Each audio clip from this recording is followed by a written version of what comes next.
Hi friends, Mahanadi சீரியலில் இன்றைக்கி நாளைக்கான எபிசோடு என்னன்னு பார்க்கலாம். புதுசாக பார்க்குறவங்களா இருந்தால் சப்ஸ்கிரைப் பண்ணிக்கோங்க, லைக்கு ஹைப்பு கொடுத்து விடுங்க. வாங்க வீடியோக்குள்ளே போகலாம்.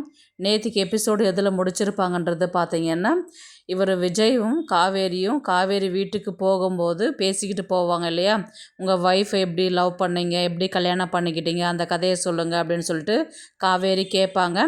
அவர் விஜயும் அது ரொம்ப பெரிய கதைங்க, இப்போ சொல்ல முடியாதுன்னு சொல்லிட்டு சொல்லுவார். பரவாயில்ல சொல்லுங்க அப்படின்னு சொல்லிட்டு தான் நேற்றுக்கு எபிசோடு அதில் தான் முடிச்சிருப்பாங்க. இன்றைக்கி பார்த்திங்கன்னா அதுலேருந்து தான் கண்டினியூ ஆகும். விஜய் கதையெல்லாம் சொல்லிட்டு இருக்கும்போது, நிறுத்துங்க, உங்கள் ஒய்ஃபுடைய ஃபோட்டோ இருந்தால் காமிங்களேன், நான் இமேஜின் பண்ணணும் நீங்கள் சொல்கிற கதையே அப்படின்னு சொல்லிட்டு காவேரி சொல்லுவாங்க. ஃபோட்டோஸ்லாம் இல்லைங்க, என்ன இல்லையா, நான் இங்கே இல்லை வீட்டில் இருக்குது அப்படின்ற மாதிரி சொல்லி சமாளிப்பார். உடனே சரி நான் எப்படி இமேஜின் பண்ணுறது, அதுக்கு விஜய் சொல்வார், உங்களுடைய முகத்தை நீங்கள் என் ஒய்ஃப் இருந்த இடத்துல நீங்கள் உங்களை வச்சு யோசிச்சு பாருங்கள், அப்போ உங்களுக்கு கதையை ஃபாலோ பண்ண ஈஸியாக இருக்கும் இல்லையா அப்படின்ற மாதிரி சொன்னதுக்கு உடனே கோவப்பட்டு முறைப்பாங்க. சரி சரி சொல்லுங்கள், இமேஜின் பண்ணிக்கிறேன், அதுக்கப்புறம் சொல்லுங்கள் கதையை அப்படின்னு சொல்லிட்டு சொல்லுவார். அதுக்கப்புறம் இவங்க பார்த்தது, லவ் பண்ணது, கல்யாணம் பண்ணது, ப்ரெக்னெண்ட்டாக இருந்தது, ப்ரெக்னென்ட் டைமில் ஹெல்ப் பண்ணது, அது எல்லாமே மியூட்டில் போட்டுட்டு பிக்சர் மட்டும் காமிப்பாங்க. இது எல்லாமே லைனாக அப்படியே அழகாக சொல்லிக்கிட்டே வருவார். அதுக்கப்புறம் விஜய் எந்த ரெஸ்பான்ஸும் பண்ண மாட்டார். உடனே விஜய் உங்களுக்கு ஸ்கூலுக்கு டைம் ஆச்சு இல்லைங்களா மிஸ், நீங்கள் போய் கிளம்புங்க அப்படின்ற மாதிரி தான் அவர் சொல்லிவிட்டு காவேரி இறக்கி விட்டுட்டு அவர் அங்கேருந்து கிளம்பிடுவார். இவங்க காவேரி ரொம்ப டென்ஷனாகவே வீட்டு உள்ளே போவாங்க. கடைசி வரையும் சொல்லாதே கிளம்பிட்டார் பாருங்க அப்படின்ற மாதிரி தான். உடனே சாரதா பார்த்து பேசுவாங்க. எப்படி இருக்கிறா பாப்பா, ஒன்றும் பிரச்சனை இல்லையா அப்படின்ற மாதிரி கேட்டதுக்கு, எதுவும் பிரச்சனை இல்லைம்மா, நைட்டெலாம் ரொம்ப அலறி அழுதா, அதுக்கப்புறம் கொஞ்சம் சமாதானப்படுத்தினதுக்கப்புறம் நல்லா தூங்கிட்டா அப்படின்ற மாதிரி தான் சொல்லுவாங்க. இத்தனைக்கும் நம்ம குடும்பத்தில் எப்படி பிரச்சனை பண்ணிக்கிட்டு இருந்தானோ அதே மாதிரி தாம்மா அவங்க வீட்லேயும் ரொம்ப பிரச்சனை பண்ணின்னு இருக்கிறான். அவன் போய் குழந்தைய கடத்தி அவன் ரொம்ப மோசமானவன்றது நிரூபிச்சிட்டான் அப்படின்ற மாதிரி தான் காவேரி சாரதா கிட்ட சொல்லுவாங்க. பின்ன நான் அடுத்தவங்க குடும்பத்தை கெடுக்கணும்னு நினச்சி செய்கிறவங்களுக்கு இதுதான் கதி, அவனுக்கு எந்த மாதிரி நிலைமை வந்துச்சு பார்த்தியா அப்படின்ற மாதிரி தான் சாரதா சொல்லுவாங்க. உடனே ஆமாம்மா, நம்ம எவ்வளோ கஷ்டப்பட்டேன்னு சொல்லிட்டு நீ சொன்ன இல்லை, அவங்களால அதே கஷ்டம்தாம்மா அவங்களையும் படுத்திருக்கிறான், ரொம்ப கஷ்டப்படுத்திருக்கிறான். அவங்க ஒய்ஃப் விட்டு பிரிஞ்சது எல்லாமே இன்னமும் அவர் கஷ்டப்பட்டுன்னு தான் இருக்கிறாரு. அதுக்கு எல்லாமே மெயின் ரீசனே பார்த்தோன்னா ராகவ் தான் அப்படின்ற மாதிரி தான் அவர் சொன்னார் விஜய் அப்படின்ட்டு காவேரி சாரதா கிட்ட சொல்லுவாங்க. சரி சரி விடு, அவன் தான் ஒழிஞ்சு போயிட்டான்ல, அதை பற்றியே பேசின்னு இருக்காது அப்படின்ற மாதிரி சொல்லுவாங்க. உடனே காவேரி என்ன கேட்பாங்கன்னா, ஏம்மா இப்போ யார் வீட்டிலனா தங்குறேன் போயிட்டு வரேன்னா கூட தாம் தும் குதிப்பேன், ஏன் அங்கே இருக்கிற உடனே வான்னு சொல்லுவேன். அவங்க வீட்டில் நான் நைட்டு தங்குறேன்னு சொன்னதுக்கு உடனே தங்கிக்கோ நாளைக்கு காலையில் வான்னு சொல்லிட்டு சொன்னையே, ஒரு பதட்டமே இல்லை உங்கள்கிட்ட அப்படின்ற மாதிரி கேட்டதுக்கு, அதுக்கு சாரதா சொல்லுவாங்க, விஜய் தம்பி ரொம்ப நல்ல தம்பி, நீனா லாட்ஜில் தங்கின, வீட்டில் தானே தங்கினேன், அந்த இடத்துல அவங்க வீட்டில் இருக்கிறவங்க எல்லாம் உன்னை எப்படி அன்னைக்கு பார்த்துக்கிட்டாங்க, நம்ம ஏற்கனவே அவங்க வீட்டுக்கு போயிருக்கிறோம்ல, அப்போ அவ்வளோ அன்பாக பழகிறாங்கன்னும் போது அவங்கள நம்பி ஏன் நான் பயப்படணும், அதனால தான் தங்கிட்டு வான்னு சொல்லிட்டு சொன்னேன், ஏதாவது ஒன்று சமாளிச்சுட்டு போயிட்டே இருமா அப்படின்ற மாதிரி சொன்னதுக்கு, சரி நான் குளிச்சுட்டு வரேன், எனக்கு டைம் ஆகிடுச்சு ஸ்கூலுக்குன்னு சொல்லிட்டு ரெடி ஆகிட்டு உட்காருவாங்க.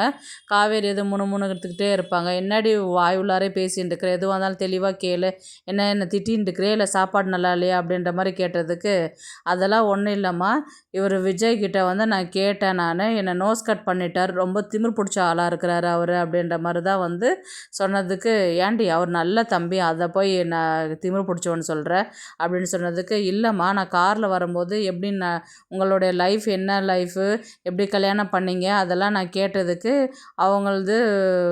அவங்க தாத்தா பாட்டி அவரை கல்யாணம் பண்ணிக்க சொல்லி வற்புறுத்துனாங்களாம். அந்த பொண்ணுக்கு பணம் இல்லாதனால தான் கல்யாணம் பண்ணிக்கிச்சான், அது கான்ட்ராக்ட் கல்யாணமா அப்படின்னு சொல்லிட்டு விஜய் சொன்ன அத்தனை கதையுமே காவேரி சாரதா கிட்ட சொல்லுவாங்க. சாரதா ஏற்கனவே எனக்கு தெரிஞ்ச கதை தானே அப்படின்ற மாதிரி தான் அசால்ட்டாக கேட்டுருப்பாங்க. அப்படியா அப்படின்ற மாதிரி தான் கேட்டுருப்பாங்க. இல்லை இவ்வளோ கேட்டதுக்கு ஒன்றும் அவங்க ஒய்ஃப் ஒன்றும் இறந்து போகல, அவங்க பிரிஞ்சு போயிட்டாங்களாம் அப்படின்ற மாதிரி லாஸ்ட்டாக சொல்லி முடிப்பாங்க. அதுக்கு பிரிஞ்சு போயிட்டாங்கன்னா அவங்கள எங்கே இருக்கிறாங்க சொல்லுங்கள், நான் வேணால் கூட்டின்னு வரேன், அந்த குழந்தை கஷ்டப்படுறாளே அப்படின்னு சொல்லி கேட்டதுக்கு எதுவுமே பதில் சொல்லாத வீட்டானை இறக்கி விட்டுட்டு அவர் பாட்டுன்னு போயிட்டாருமா. ஓ அவர் தான் கொண்டாந்து விட்டாரா, அவர் ஏன் உள்ளே கூட்டி கூட்டிகிட்டு வரல, வழியிலே அமுச்சு விட்டுருக்குற அப்படின்ற மாதிரி தான் வந்து சாரதா கேட்பாங்க.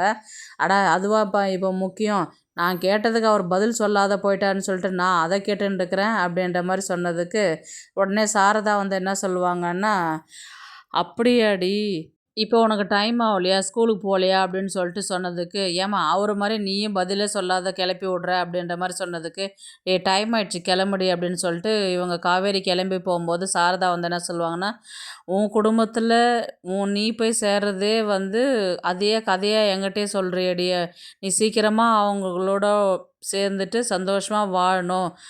ஒரு அவங்க தனியாக இருக்கிறாங்க, கஷ்டப்படுறாங்கன்னு அதுக்கு ஃபீல் பண்ணுற, ஆனால் அந்த குடும்பத்தில் ஒருத்தியாக நீ இருக்கிறன்னும் போது உனக்கு ஞாபகம் திரும்ப சீக்கிரமாக வந்து நீ அவங்களோட சேர்ந்து சீக்கிரமாக வாழணும் காவேரி அப்படின்ற மாதிரி தான் வந்து சாரதா சொல்லி முடிப்பாங்க.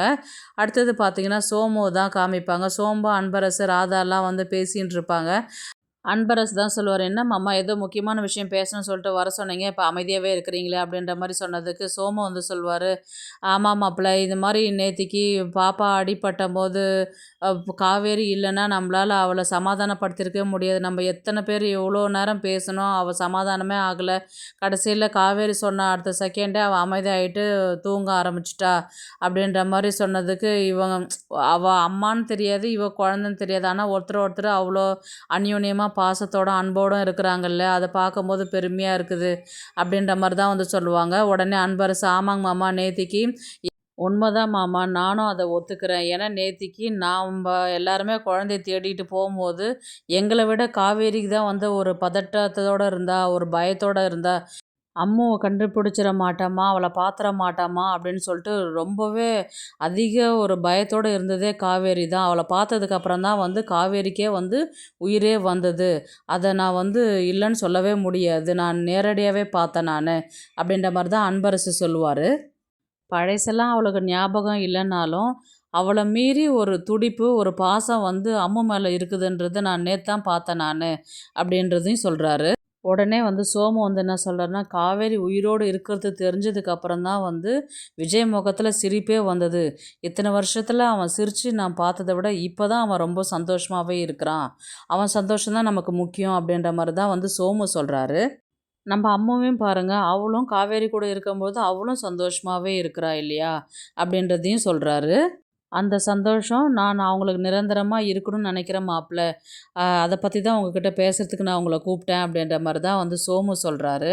அதுக்கு நம்ம முறைப்படி செய்கிறத வந்து ஏன் நம்ம செய்யக்கூடாது அப்படின்னு சொல்லி கேட்டதுக்கு உடனே அன்பரசு என்ன சொல்லுவார்னா, எனக்கு புரியல மாமா, நீங்கள் என்ன சொல்ல வரீங்க அப்படின்றது அப்படின்ட்டு அவரு கேட்குறாரு. இத்தனை வருஷத்தில் காவேரிக்கு ஞாபகம் வரும்ன்றது அவங்க வீட்லேயும் வந்து காத்துக்கிட்டு இருந்தாங்க.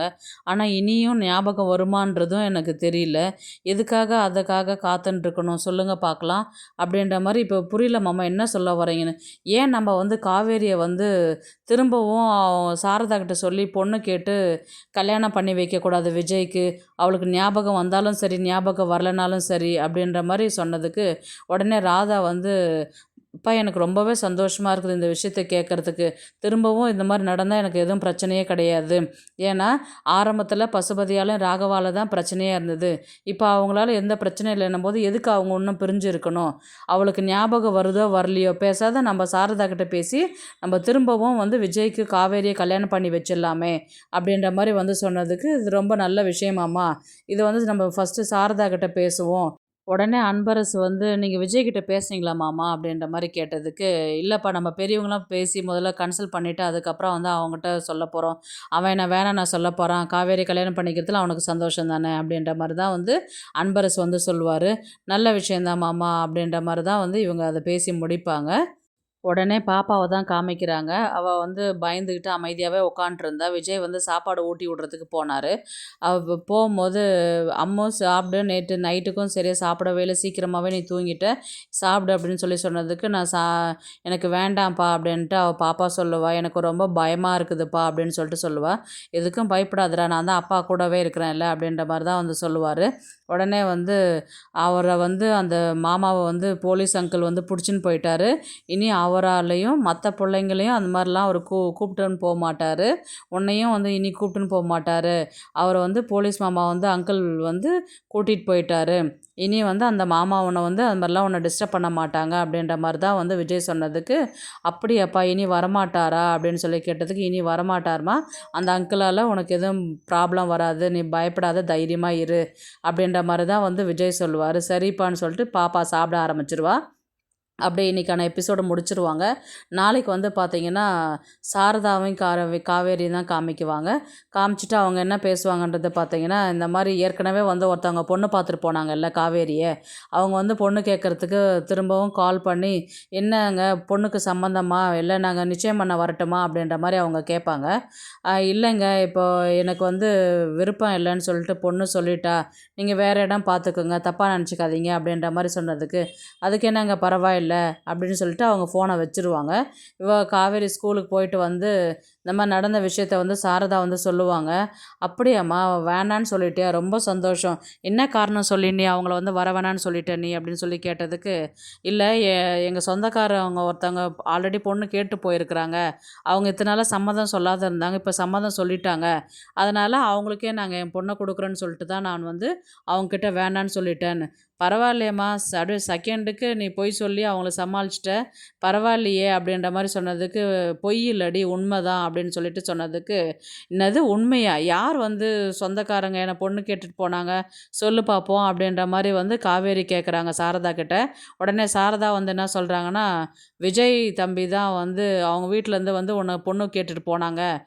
இப்போ உனக்கும் அவருக்கு தான் கல்யாணம் பண்ணி வைக்க போகிறோம்" அப்படின்ற மாதிரி தான் வந்து சாரதா சொன்னதுக்கு, காவேரி வந்து ரொம்ப அதிர்ச்சி ஆகிட்டு நிற்பாங்க. "ஏம்மா உனக்கு அறிவு இல்லையா? லூசாம்மா நீ?" அப்படின்ற மாதிரி தான் வந்து காவேரி கேட்பாங்க.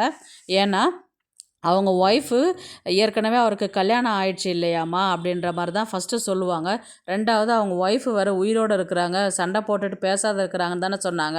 அப்படி இருக்கும்போது எப்படிம்மா போய் கல்யாணம் பண்ணுறதுக்கு வருவாங்க? அதுலேயும் அவர் கல்யாணம் ஆனவரை போய் நான் எப்படிம்மா கல்யாணம் பண்ணிக்க முடியும் அப்படின்ற மாதிரி தான் வந்து காவேரி வந்து சாரதா கிட்ட கேட்பாங்க. அதுன்னா உனக்கு இப்போ விருப்பம் இருந்தால் சொல்லு, கல்யாணம் பண்ணிப்போம், இல்லைன்னா வேணான்னு சொல்லிடுறேன் நான் அப்படின்ற மாதிரி தான் வந்து சாரதா சொல்லுவாங்க. அதுக்கு இவங்க காவேரி வந்து ஒரு நிமிஷம் அமைதியாகவே இருப்பாங்க, எதுவுமே பேசவே மாட்டாங்க. இப்போ எப்படி கொண்டு போவாங்கன்னு பார்த்தீங்கன்னா, அவங்களுக்கு காவேரிக்கு ஞாபகம் வந்தாலும் வரலனாலும் விஜயை கல்யாணம் பண்ணி வைக்கிற மாதிரி தானே இப்போ கதையை கொண்டு போகிறாங்க. அதனால் ஞாபகம் வரும்போது வரட்டும், நம்ம கல்யாணத்தை பேசி முடிவு பண்ணிடலாம் அப்படின்றது சோமுவோடைய ஐடியாவாக இருக்குது இல்லையா? காவேரிக்கு கொஞ்சம் விருப்பம் இல்லைனாலும் குழந்தைக்காக மறுபடியும் கல்யாணம் பண்ணிக்கிறதுக்கு ஒத்துக்குவாங்கன்னு நினைக்கிறேன். ஏன்னா ஆல்ரெடி கங்காவும் சொல்லிட்டு போயிருக்கிறாங்க, அவர் ஹேண்ட்ஸமாக அழகாக இருக்கிறாரு இல்லையா, பெருசாக அவரே லவ் பண்ணி கல்யாணம் பண்ணிக்க வேண்டி அப்படின்னு சொல்லிட்டு அவங்களும் சொல்லிட்டு போயிருக்கிறாங்களே. இப்போ இதெல்லாம் யோசித்து முடிவு பண்ணி அதுக்கப்புறம் உன் விருப்பம் என்னவோ அதை செஞ்சுட்டு போமா அப்படின்ற மாதிரி தான் வந்து கதையை கொண்டு போவாங்க. காவேரி வந்து மறுபடியும் விஜயை கல்யாணம் பண்ணிக்கிற மாதிரி தான் கதையை எடுத்துகிட்டு போவாங்க. பார்க்கலாம் கதையை வந்து எப்படி எடுத்துகிட்டு போகிறாங்க. காவேரி வந்து அது கல்யாணத்துக்கு ஒத்துக்கிறாங்களா, இல்லை அவங்க ஒய்ஃபு நான் பார்த்தா தான் நான் அவங்கக்கிட்ட நான் சம்மதம் வாங்கினா தான் கல்யாணம் பண்ணிப்பேன் அப்படின்ற மாதிரி அப்படி கதையை கொண்டு போவாங்களான்றது பார்க்கலாம். இந்த வீடியோ பிடிச்சிருந்தா ப்ளீஸ் லைக் பண்ணுங்கள், ஷேர் பண்ணுங்கள், சப்ஸ்கிரைப் பண்ணுங்கள். தேங்க்ஸ் ஃபார் வாட்சிங். இந்த வீடியோ உங்களுக்கு பிடிச்சிருந்தா ஒரு லைக் போடுங்க, நம்ம சேனலை சப்ஸ்கிரைப் பண்ணுங்க.